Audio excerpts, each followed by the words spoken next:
It was a cannon rush there.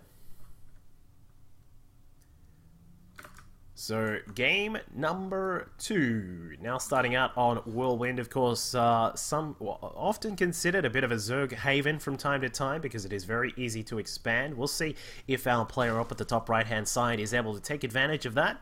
It is, of course, Exile 5's PiG. Down in the bottom left-hand side, he's going to try and take back I don't know, the dominance of this map. A lot of players now considering this much more Protoss favored just due to the fact that Protoss players can sit off to the side on 3 bases, build up a lot of energy on their mothership and you know, Void Rays and Colossi and all the laser things. We are, of course, watching ToD. So yet again, ToD going to start us up with a Forge Fast expand most likely.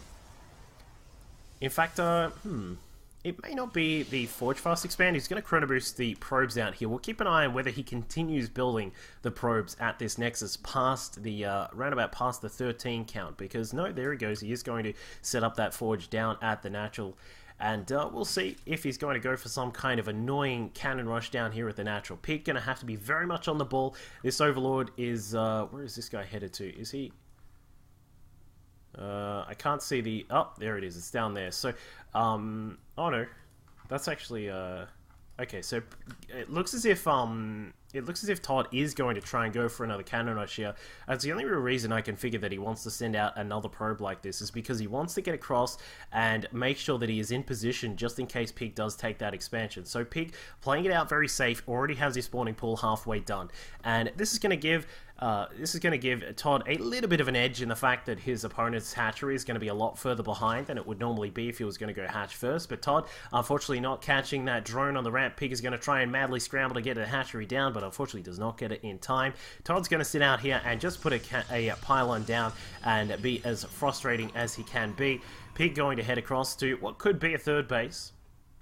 We may see a drone come down just in case ToD tries to cancel this pylon and keep some of those minerals around, but PiG is continually trying to deal with this probe. This is a very frustrating probe here. It looks like PiG is going to... he should be able to get that down. I mean, ToD is... oh, wow. ToD just sets up a pylon in the nick of time, if there ever was. And, well, PiG's going to have a lot longer delayed natural hatchery. Whether it be the natural or the third base across to this side that he wants to take. I'm presuming that he is going to take this one just over here. But ToD cancels the pylon. No hatchery there just as of yet. But there will be one here at the natural. So...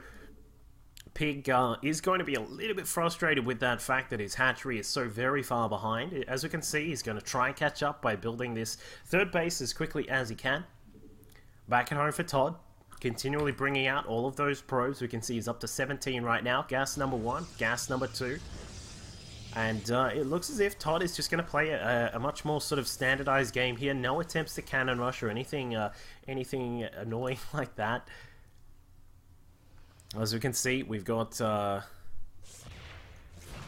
cannon set up here for ToD, so he is going to hold out these lings for the time being. PiG did get to see that this all this is very, very normal here from ToD, so he's not going to be worried about any sort of early gateway pressure or anything like that. Gateway does finish up. We'll probably see that cyber core go down in a second. There it goes. PiG just confirming that that was the cyber core there. Of course, you know, if it wasn't the cyber core, then we'd probably have to get a little suspicious about ToD's state of mind right now. But as we can see, we do have the Lings now chasing this probe back across the map. The probe should be able to get home. I think it's just about to get inside. Oh, actually, PiG catches it, and 4 Lings are going to make their way inside the natural base here. A couple of probes are ready to rumble, but one of them gets taken down. We can see the probe's just going to hide off to the side there, avoiding the Lings, and PiG will make his way inside the main base. So, looks like a few of the probes may go down if PiG has his micro at a 10 out of 10 state, but, you know, when you've only got about 3 Lings, it's very difficult to get something like that done, especially when a Zealot now comes to the party. So, PiG is going to macro back at home. As we can see, 4 drones on the way, 2 extra Lings now being made just so he has a little bit more map presence as well. And we'll probably see him just continually drone up for the time being as he wants to look to get his economy into a good shape while he keeps an eye on what his Protoss foe is up to. So this is a pretty good part about having these lings inside, is that you can always keep an eye on what your opponent is up to. And wow, if PiG gets that probe, you cannot seriously tell me he's going to get that. I'll be very surprised, but no. The Stalker comes in, and the Stalker should be able to fend off these lings. ToD trying to find the lings, but unfortunately running the wrong way. They're actually just over here, my friend. And ToD is going to set up 3 more gates. So he's going to have a total of 4 gates, probably looking to try and kill off the third base if he can. We'll see how he wants to set this up. In fact, he may just be going for a straight 2-base 4 gate here. 4 workers were killed by PiG in that engagement just inside the main base. And now, with a Roach Warren on the way, gas number 3 is also being built by PiG. Number 2 inside his main base is just getting populated now. Count sitting at 55 for PiG. A nice count for him at the moment. You will need to identify that there is a very worrisome kind of push about to come across. The 4 gates now just finishing up. ToD chrono boosting the hell out of that cyber core. A robo facility is here as well, so it's not as if ToD is going to go completely crazy all in with this, but PiG has now seen that the pylon is out. He did get to see also those 3 extra gates, so he should be aware that this is all coming, and indeed he is. 6 roaches now on the way, looking very, very similar to our game number 2 between PiG and Starnan. The 4 gate attack now coming across. ToD building up his zealot count, going to walk his way inside the third. The Queen will need to hurry away from here as quickly as she can. Don't really want to lose the Queen, but you also don't want to lose too many of those drones. The first of the roaches now popping out. The Queen will go down in a second, almost. Yep, there she goes. And drones are going to get targeted down as well. But the drone's actually killing off a zealot there. Very nicely done by PiG. He's going to return the drones to work. We do have 10 more drones building right now, and, well, that was a very, very simple sort of attack that was deflected by PiG here. He is all over this stuff at DreamHack so far. He's been deflecting these attacks constantly, and very nicely done. So, you will need to kill off this pylon. I'm a little bit... Yeah, there we go. I was going to say, what are you doing not killing off that pylon?